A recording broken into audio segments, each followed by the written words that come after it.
Okay, subukan nga natin itong kape na may ube halaya. Sarap kaya? Patikim natin sa asawa ko.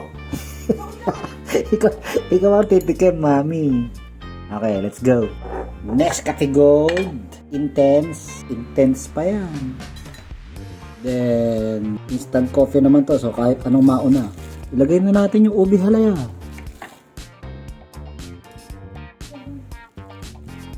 Hindi ko alam kung gaano karami. So, hindi ko nalalagyan ng asukal to dahil matamis itong ube halaya. Lagyan natin ng gatas. Ito gusto ko. Sterilized. Then, mainit na tubig. Tunutunaw ko. Hindi pa matunaw-tunaw yung ube. Okay, it's time for the ice.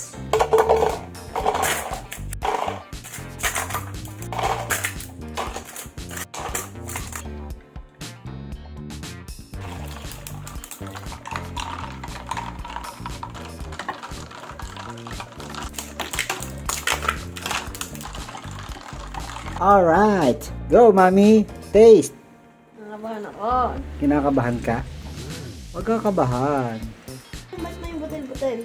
Adi yung ube. Wala lasa. Wala lasa. Hindi matamis. Hindi, puro lasang kape. Wala rin ube. Wala. Retoke. Wala daw lasa. Eh di kung walang lasa, lagyan natin asukal.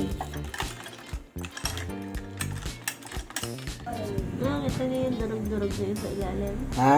Nakakita mo yun, no? Durog-durog na. Oo, yung ube. Wala lasa. Wala lasa. Bumabara yung ube.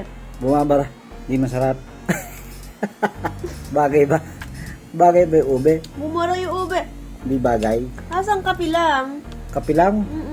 Isang ordinaryong kape lang, tapos may butil-butil lang ng ube. Oo nga.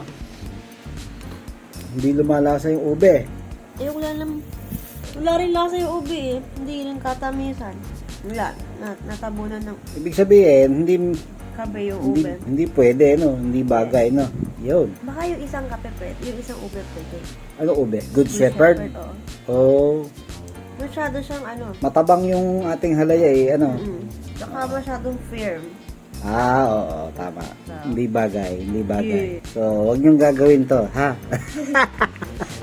Tapos ano, bumabara yung ube sa straw. Hihikain ako kakasusi. dapat yung ube natutunaw. Ito, hindi natutunaw. Halaya kasi to eh. Okay. Basta kape lang tayo, kape. Nalalaglag na yung kape. Ay, sorry. Bye. Ba? Hindi. Nag-ano.